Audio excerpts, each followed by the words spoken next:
건축구조 총론에서 시험 문제가 출제된다면요. 원적이 그래서 아파트 여러분 나중에 리모델링 할 때 벽 허물지 말란 얘기예요. 수직이 오면 대부분 땅이 갈라져서 모든 건물이 그 안에 들어가면 무너져요. 이게 여러분 절판이에요. 즉 완벽하다는 얘기랑 마찬가지예요. 자, 그래서 여러분 이번 시간은 여기까지 하도록 하겠습니다. 안녕하십니까. 자, 이번 시간 우리 페이지 123페이지 보시면 8번째 이음새가 나옵니다.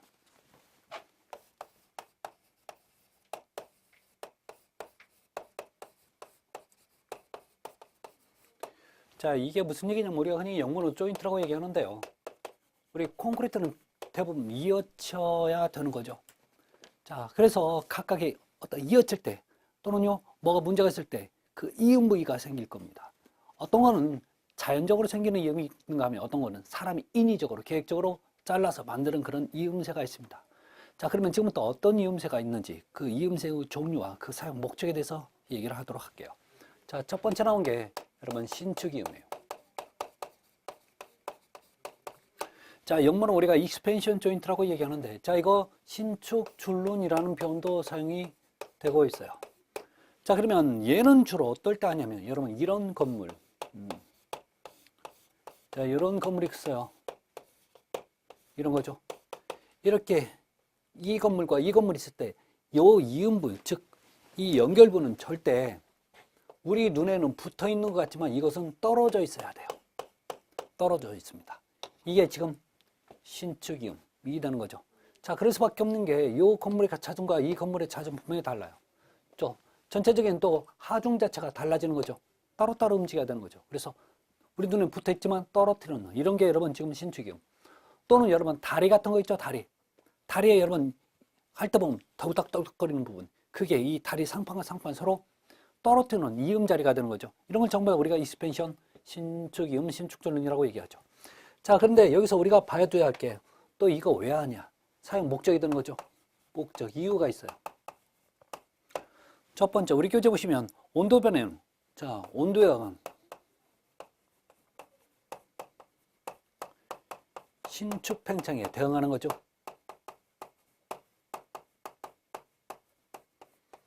여러분, 콘크리트는 철근만큼 잘 늘어난다고 그랬죠. 그래서 열팽창구 또는 선팽창 계수가 거의 같다라는 표현을 씁니다. 자, 두 번째는 결론 부동침화.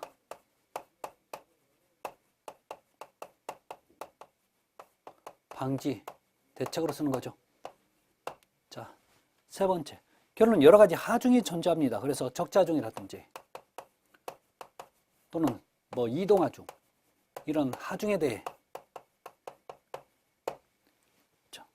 어떤 균열 피해를 최소화하는 거죠.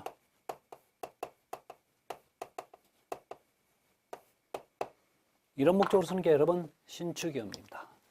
자, 그러면 우리 건물에서는 여러 가지 신축이음을 두는데 한번 볼까요? 기존 건물의 또는 증축 건물의 접합부. 자, 두 번째 건물의 한 끝에 달린 날개형 건물 사이. 이게 무슨 얘기냐면 이런 건물을 얘기하는 거죠. 자, 이런 건물이 있으면 여러분 이런 식으로 또 건물이 있어. 그러면 이 연결 부위, 이 연결 부위는 절대 이어주면 안 됩니다. 떨어놔야 돼요. 떨어져 있어야 돼요. 자, 세 번째 건물의 길이가 50에서 60m를 넘는 긴 건물. 이 얘기는 여러분 건물이 이렇게 존재해요. 자, 그런데 이 건물이 굉장히 길어요. 길면 우리가 모르지만 이렇게 잘라버립니다. 자, 실제 잘라져 있어요.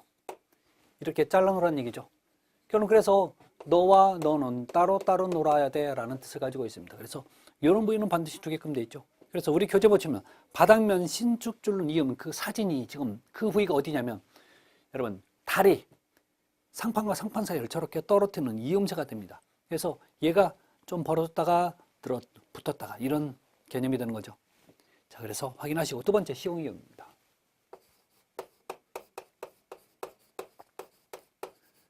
자, 이것을 여러분 컨스트럭션 조인트 또는 시공 줄눈이라고도 표현하는데 여러분 이건 다른 거 없습니다. 자, 이 시공이음, 시공줄눈은 이런 거죠. 우리 한번 배웠어요. 이어붙기. 자, 끊어치기 할 때 생기는 줄눈입니다.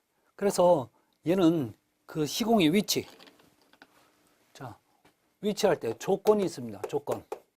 첫 번째, 전단역이 최소인 곳.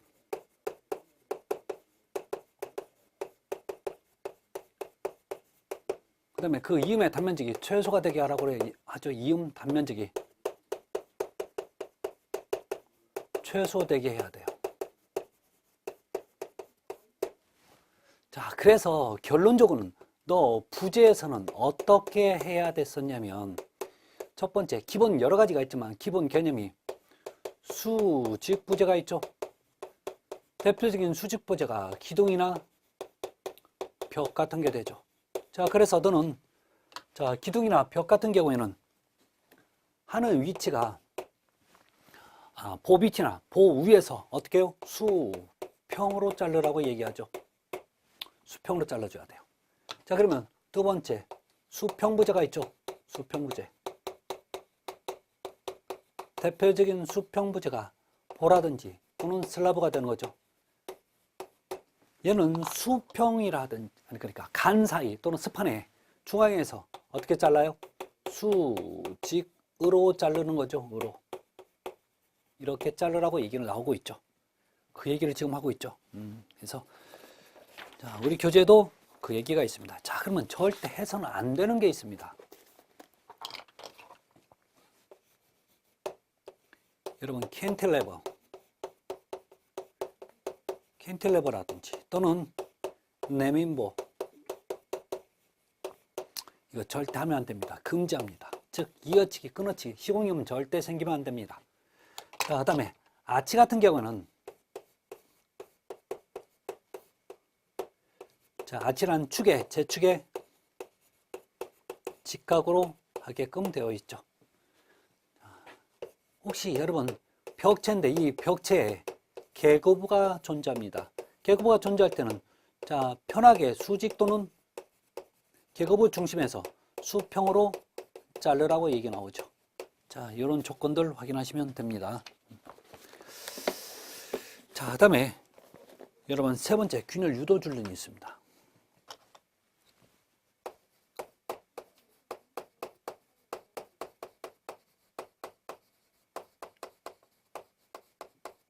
너 균열 이쪽으로 가라고 하는 거죠. 자, 그래서 균열 유도 줄눈 같은 건 집안 위에 콘크리트 바닥판이 수축의 표면에 균열이 생겨서 방지하기 위해 설치한다. 보통 3m 간격. 이 균열 유도 줄눈 보통 얼마 정도 한다고요? 3m 간격.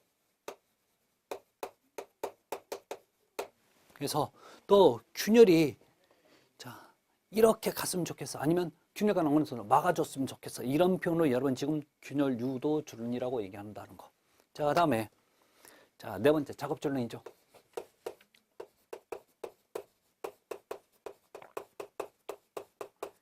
이 작업 줄눈을 여러분 영문으로 표기 한번 보실래요? 뭐라고요? 콜드 조인트라고 얘기합니다.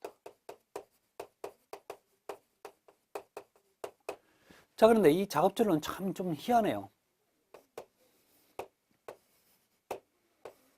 여러분 이런 개념입니다. 자, 특히 아파트 같은 경우에 많이 이런 게 발생할 수밖에 없습니다. 왜 그러냐? 아파트는 그 벽체가 많다 보니까 간혹가다 여러분 콘크리트를 탓을 했는데 그걸 계속해서 다 채워야 되는데 깜빡 잊고 먼 일이 생겨서 다른 쪽 먼저 하는 경우가 있어요. 그러면 이거 굳기 전에 이 콘크리트를 다시 부어야 되는데 그걸 까먹은 거야. 그러면 예를 들어서 오전에 그 작업을 했는데 나중에 거의 끝날 쯤 여기 안 채웠네 이렇게 보는 거지. 그러면 이미 이 밑에 있는 콘크리트는 굳었어요. 그러면 새로운 콘크리트 갖다 부어야 되는 거죠. 이때 기존에 있는 콘크리트와 새 콘크리트 갖다 붓는 그 이음 부위가 작업 줄눈이죠. 자, 이런 거예요. 이미 콘크리트는 여기는 이미 한 서너 시간 전에, 예를 들어서 서너 시간 전에 했어. 그런데 이거 보통 2시간 이내에 이거 다시 콘크리트를 이어서 탓을 해야 되는데 깜빡 이었어. 잊은 거죠. 그럼 요거 다시 새로운 콘크리트 갖다 해야 되는 거죠. 그러면 요 이음 부위가 분명히 우리 눈에는 붙어 있는 것 같지만 사실은요, 나중에 보면 이게 색깔도 변해 있고 그래. 나중에 콘크리트 거푸집을 제거해 보면 이런 줄눈은 여러분 지금 작업 줄눈. 그래서 기존에 있는 콘크리트와 새로운 콘크리트를 자, 탓을 했을 때 그 이음 부위를 작업 줄눈 콜드 조인트라고 얘기합니다. 그러면 이 작업 줄눈 같은 경우는 뭐가 문제냐면 시험 문제 나오면 이거 나옵니다. 자, 잠깐 보세요. 여러분 신축이음, 시공이음, 균열 유도 줄눈 이렇게 지금 배운 상태에서 이런 것들은 전부 다 인위적으로 한 거예요. 그렇지만 이 작업준로는 비인위적,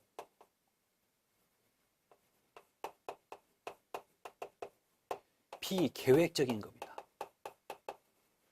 이게 무슨 얘기냐면 너는 작업을 하다 보니까 내가 이렇게 만들고 싶어서 만든 게 아니라 잠깐 실수로 인해서 만들어진 거지. 계획적으로 만든 건 아니란 얘기죠. 아셨죠? 자, 그래서 이렇게 보시면 됩니다. 자, 5번에 보면 여러분 지연줄론이 나와요. 그래서 영문으로 여러분 딜레이 조인트입니다. 자, 그러면 요건 어느 때 만드냐면 보통 슬라브의 길이 또는 스판의 길이가 100m 이상 돼요. 이렇게 100m 이상 되는 모든 이런 겁니다. 굉장히 여기 넓어. 뭐가 문제냐면 이 슬라브를 콘크리트를 다 타설하면 이게 굳는 과정에서 수축을 합니다. 수축을 하다 보니까 이 길면 길수록 그 수축량도 굉장히 길 수밖에 없어요. 이때 그냥 해버리면 문제가 생기니까 이 구간을 갖다가 일정한 구간입니다. 보통 한 1m 정도를 콘크리트를 타설을 안 해버려요. 이 구간만, 요만큼만, 빗금진금, 요 구간은 콘크리트 타설을 안 해버려요. 그럼 언제 하냐고요? 이 콘크리트가 다 굳고 나면 나중에 합니다. 여러분 이 구간을 여러분 지금 뭐라고요? 지연줄론이라고 얘기하는 거죠. 아셨죠? 그래서 다른 거 없습니다. 자, 보통 그래서 페이지 125페이지 보면 지연줄론 딜레이 조인트 나와 있는 거죠. 자, 그래서 보통 4 내지 6주 후에 타설한다라는 표현 나와 있죠. 이겁니다. 다른 거 없어요. 그래서 다시 한번 여러분 정리를 하면 인위적 또는 계획적인 줄론이 있죠.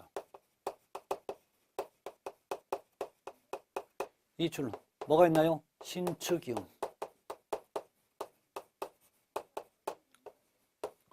시공이음. 자, 세 번째 균열 유도 줄론.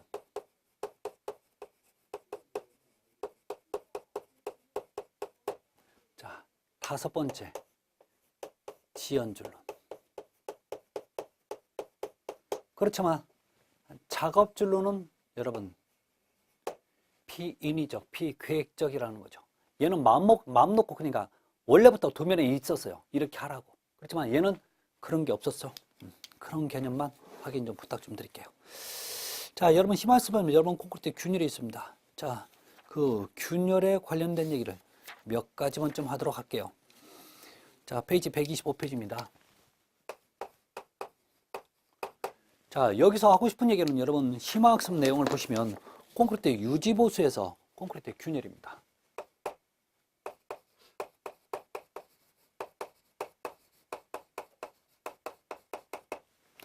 여기 보시면 중요한 얘기가 뭐냐면 어떤 관련된 얘기를 하냐면 균열 폭에 영향을 미치는 요인이라고 나옵니다.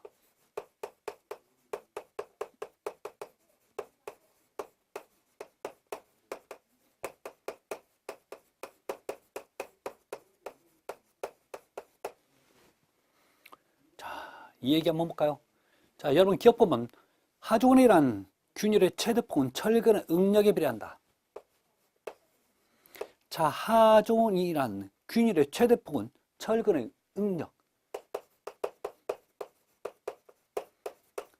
응력에 비례한대요.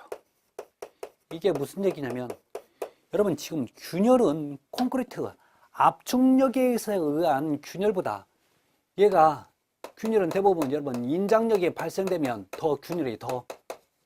인장력에 의해서 균열이 더 빨리 발생합니다. 잡아당기니까 벌어지는 거죠. 우리가 원하는 건 여러분 지금 폭의 균열 폭, 즉 이거잖아요. 이렇게 균열이 간 게 문제가 아니라 얼마나 벌어졌냐가 문제죠. 이 폭에 관련된 얘기 하자는 얘기죠. 그래서 폭은 철근의 응력에 비례한다는 얘기가, 즉 인장 응력이 클수록 많이 벌어진다는 얘기죠. 균열 폭은 커진다는 얘기잖아요. 자, 그래서 그렇게 보시면 되고, 자, 니은번 볼까요? 니은번. 균열 폭은 철근 지름에 비례한다.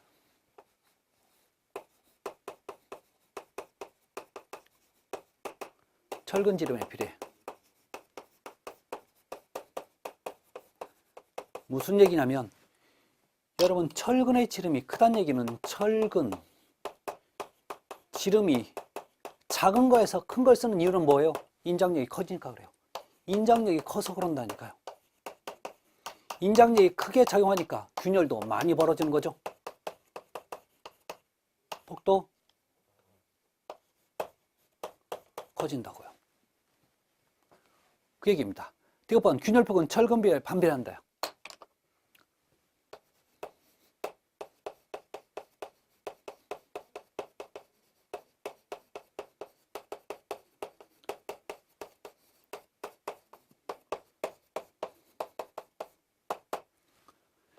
자, 여기서 여러분들이 한번 봐야 될 게 균열의 폭은 철근비라는 얘기입니다. 철근비라는 얘기는 이런 거예요. 여러분 철근은 콘크리트 어떤 단면이 있으면 콘크리트 얼마마다 철근이 얼마 정도 들어가야 이 구조물이 안전하다는 그 비율이 있습니다. 그래서 철근은 최소 철근비, 그 다음 최대 철근비 또는 균형 또는 평행 철근비 이런 식으로 표현을 하고 있어요. 자, 여기서 이 철근에 넣는 비율이 분명히 존재한다고 그랬어요. 자, 그러면 지금 균열폭은 철근비에 반비례한다는 얘기가 어떤 얘기인지 한번 보도록 할게요.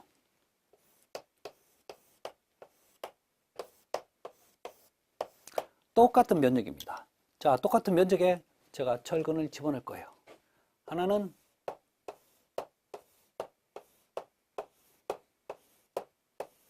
자, 이렇게. 그러면 상대적으로 똑같습니다. 이렇게. 어때요? 그러면 얘는 철근비가 큰 거고 이거 철근비가 적게, 즉 철근이 많이 들어갔고 철근이 적게 들어간 거 맞죠? 자, 그러면 어떤 게 여러분 균열이 안 갈까요? 요게. 그래서 여러분 균열이 적어지면서 균열 폭도 적어지겠죠?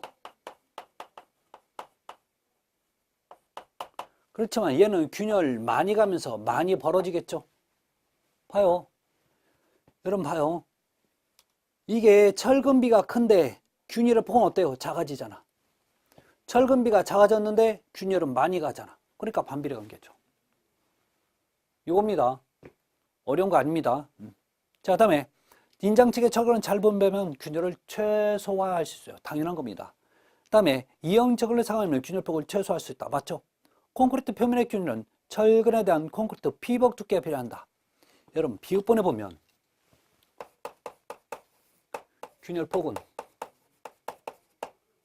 자, 피복 두께에 필요한데요.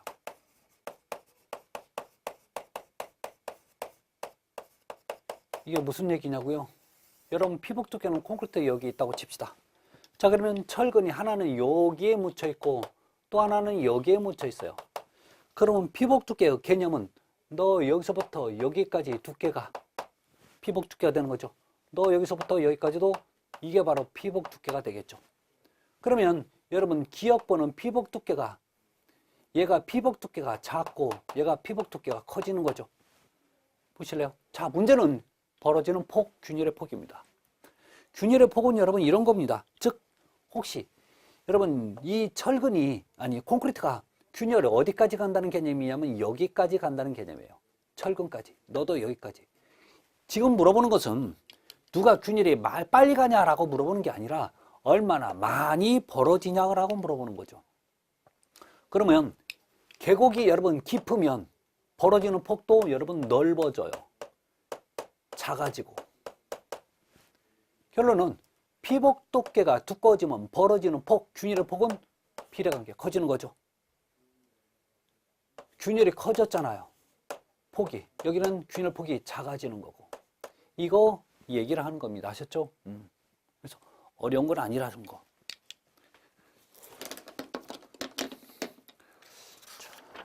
그렇게 봐주시고 그 다음에 봐야 될 게 여러분 우리 교재 페이지 127페이지 있는 콘크리트 중성화입니다.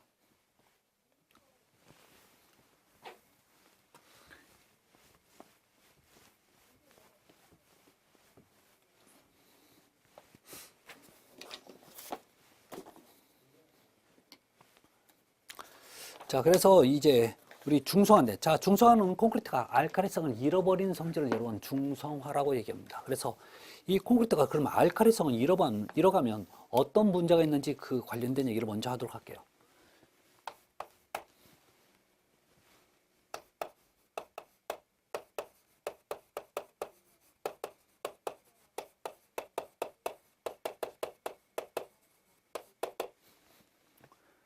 자, 우리가 폐암 농도를 측정할 때 폐암 농도는 1에서부터 14까지 있어요. 그래서 여기가 강산성, 여기는 강알칼리성입니다. 그래서 요 중앙이 여러분 7, 이게 중성이 됩니다. 그러면 산 쪽으로 가면 모든 철은 부식을 하게끔 돼 있고, 자, 알칼리 쪽으로 가면 여러분 부식이 안 되는 거죠. 부식 안 됩니다. 그래, 우리가 순수한 물 있죠. 물이 여러분 지금 중성입니다. 물이. 자, 그러면 우리가 막 콘크리트를 타설하잖아요. 콘크리트를 타설하면 12 정도 돼요. 즉 콘크리트를 타설하면, 자, 강알칼리에 가까워지는 거죠. 그래서 여러분 이 철근과 콘크리트가 궁합이 잘 받는 이유가, 이 철근을 밖에다 놓으면 분명히 녹이 슬어요. 그런데 이게 콘크리트 안에 들어가 버리면 녹이 안 쓴다는 거죠. 왜요?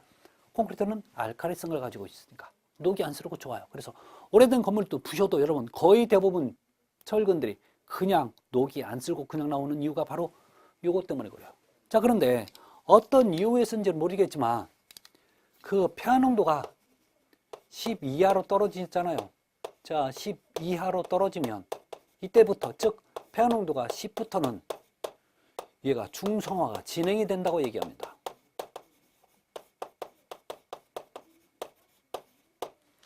자, 그런데 여러분 잊지 말아야 될 얘기 있어요. 이 콘크리트의 중성화되는 가장 큰 원인이 존재합니다. 원인은 다름 아닌 콘크리트의 균열입니다. 균열. 왜 여러분 균열이 그 문제가 생기는지 보도록 할까요? 자, 이렇게 철근이 있어요.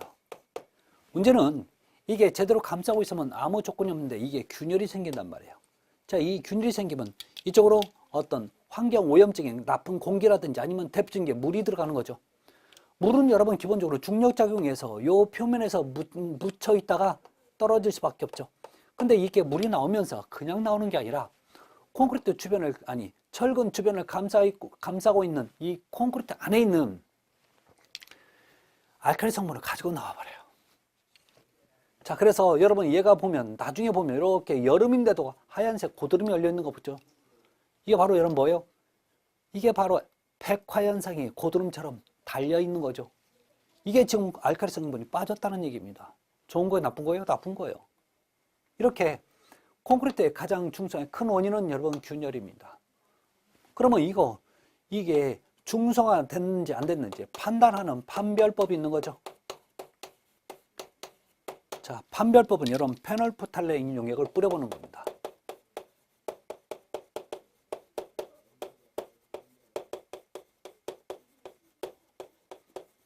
그래서 이 페놀프탈레인 용액을 뿌려봐서 스프레이로 여러분, 왜 우리 분무기 스프레이통 있죠? 거기에다 페놀프탈레인 용액 넣고 뿌려봐요. 자, 그러면 기본 개념이 뭐냐면 뭐 홍적색 이렇게 색깔 변화가 생겨요. 이러면 아직도 알칼리성을 유지하고 있어요. 자, 그런데 이 콘크리트 그 색깔 그대로 색깔 변화가 없습니다. 이걸 무색이라고 표현하는데 색깔 변화가 없는 겁니다. 이건 이미 중성화가 돼버렸어요. 중성화가 진행됐어요.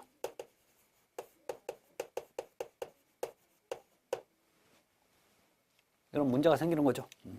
자, 이렇게 확인할 수 있습니다. 그래서 자, 우리 교재 보시면 여러분 중성화의 원인 나와 있죠.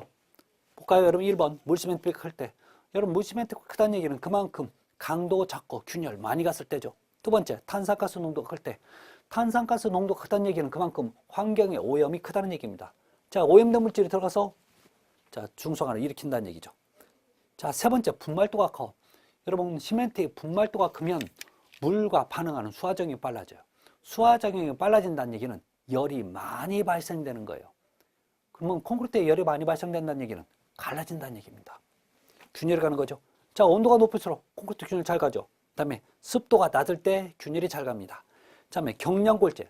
여러분, 콘크리트는 경량골재라는 얘기는 뭐냐면 아주 가벼운 골재예요. 골재가 하는 역할은 뭐냐면 여러분, 강도를 증가시켜 주는 거예요. 문제는 경량, 즉 가벼운 골재를 쳤다는 얘기는 그만큼 강도가 떨어진다는 얘기죠.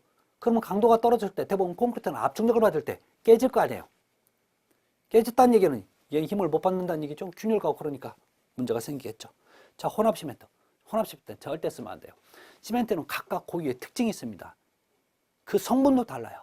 이 성분이 이제 충돌을 일으키는 거죠. 그래서 수화율이 오히려 더 혼합, 그러니까 여러 가지 시멘트를 같이 써버리면 수화율 발생이 커져요. 절대 안 되는 겁니다.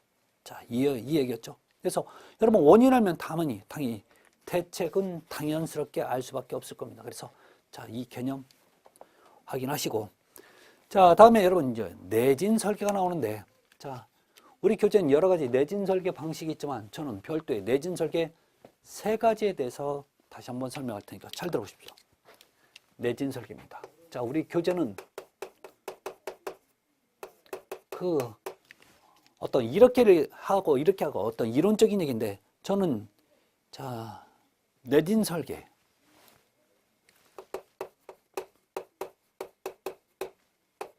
첫 번째 내진입니다. 이 내진은 일단 튼튼하게만 치면 돼요.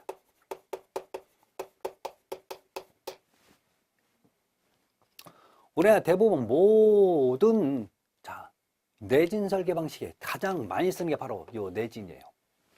그럼 대부분 아파트는 여러분 내진이 돼 있다고 하죠. 이 가장 초보적인 기초적인 단계입니다. 자, 우리나라 뭐 대부분 그래요. 제대로 됐는지 안 됐는지 모르겠다고. 왜요? 이게 확인이 안 됐잖아요. 여러분, 확인 안 돼도 되니까 제발 안 왔으면 좋겠죠. 그다음에 여러분 재진입니다. 재진의 개념은 뭐냐면 여러분 이런 거예요. 건물이 있고 이게 뭐냐면 여러분 지금 기초야. 자, 이렇게 돼 있을 때 잘 보세요. 얘는 지반과 기초가 튼튼히 고정되어 있습니다. 그래서 얘는 지반과 기초가 튼튼히 고정되어 있어요. 이렇게 튼튼히 고정되어 있다는 얘기는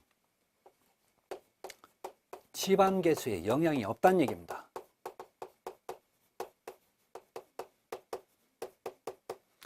지반 개수에 영향이 없다는 얘기는 지반이, 그러니까 땅이 단단하든 좀 덜 단단하든 상관이 없다는 뜻입니다.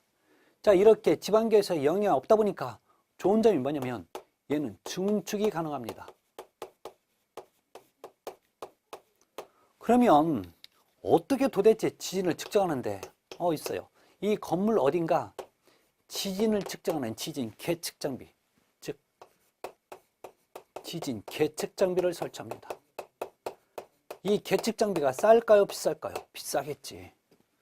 이게 굉장히 고가란 말이에요. 그러다 보니까 소규모의 건물에 쓴다고 해서 나쁜 건 아니지만 그만큼 비경제적인 거죠. 그래서 주로 얘는 대규모 건물에 주로 많이 쓸 수밖에 없어요. 그래서 이 계측 장비를 만들어서 얘는요, 자, 요 밑에 여러분 밑에 장치들이 또 설치가 됩니다. 그래서 이 지진이 예를 들어서 힘이 7이라는 힘이 아니면 5라는 힘이 왔으면 이 5라는 힘에 버티게끔 또 이 기계 장치가 또 버텨주는 거죠. 이걸 여러분 지금 재진이라고 얘기하는 거죠. 아셨죠? 그래서 이 재진은 우리나라 같은 경우는 정확히는 모르겠습니다. 지금 어디에 설치가 되어 있는지. 그렇지만 어떤 힘에 반대적인 힘. 그래서 지진에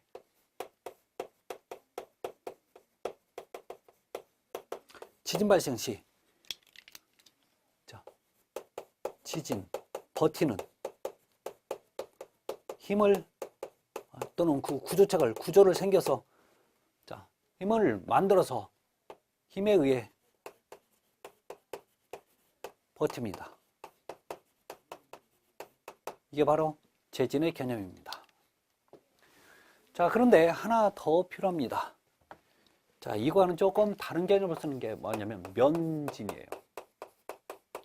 그래서 기본적인 설계 방법은 내진 설계, 재진 설계, 면진 설계 이렇게 세 가지로 많이 구분합니다. 자, 그러면 면진은 어떤 개념이냐면 이 재진과는 좀 다른 개념이에요. 자, 이렇게 기초가 있어요. 이게 기초입니다. 그런데 집안의 면은 지금 집안이 이렇게 있으면 얘는 그 기초가 집안과 지반면과 기초가 분리됩니다. 이게 여러분 가장 큰 특징입니다. 첫 번째, 얘는 집안과 기초가 튼튼히 고정된 게 아니라 분리되어 있어요. 그래서 여기에서 이게 여러분 지금 땅과 자 기초와 땅을 분리시켜줘요. 그래서 여기 같은 게 여러분 스프링이라든지 어떤 충격 완화 장치입니다.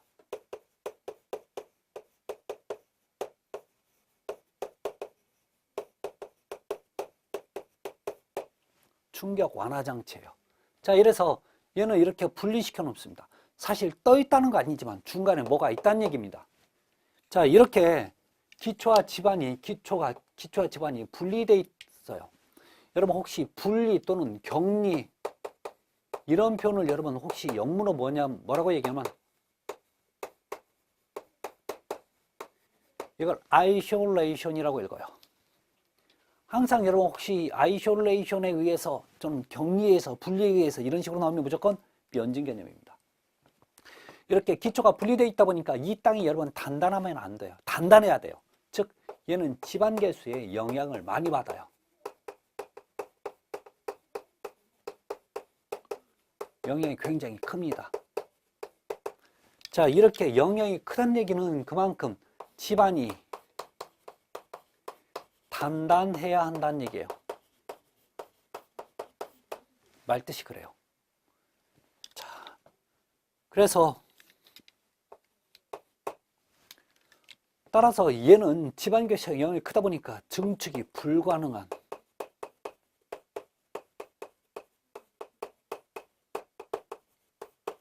그런 설계 방법이 여러분 지금 면진이라는 겁니다. 그래서 자, 이 면진에 관련된 얘기까지 여러분 그렇게 보시면 됩니다. 그래서 우리 교재 보면 내진 설계의 기본 원칙들 있죠?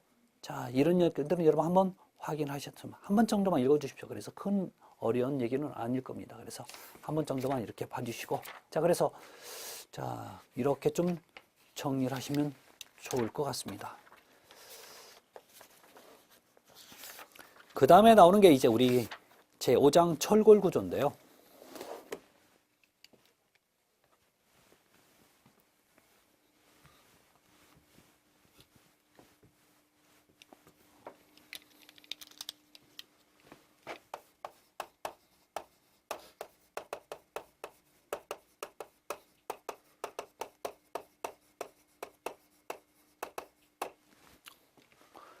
철골 구조 여러분 장점과 단점을 여러 번 보시기 바랍니다.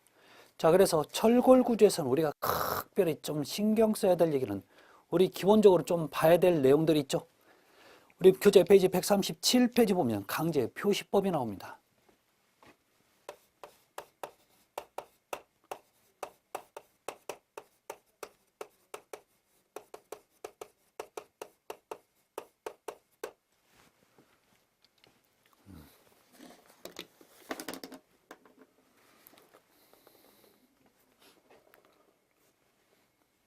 자, 그래서 여러분 지금 거기 보시면 우리 재질 표시기호에서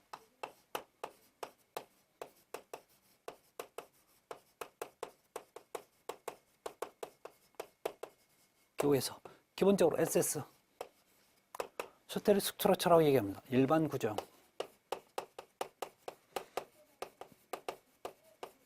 아변 강제, 그다음에 SM. 자, 얘는 또 용접이 잘 되는 그런 처리죠. 그래서 용접 구조용.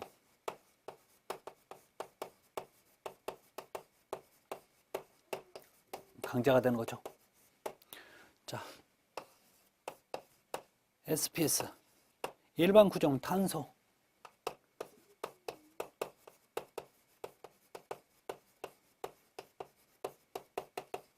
탄소 강판.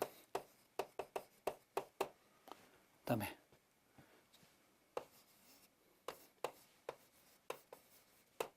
자, 일반 구조형. 얘는 각형. 각진 거죠. 각형. 강관. 그다음에 자, TMCP라고 나오는 겁니다. 온도, 제어, 압연. 온도, 제어, 압연, 강제. 그래서 이게 무슨 뜻인지는 여러분 좀 구분 좀 부탁 좀 드릴게요. 자, 그래서 자, 이번 시간은 여러분 여기까지 하도록 할게요. 그래서 다음 시간에는 우리 철거래 어떤 공장의 가공 순서 기본적인 사항 좀 확인하도록 하겠습니다. 여러분 다음 시간에 뵙겠습니다. 고맙습니다.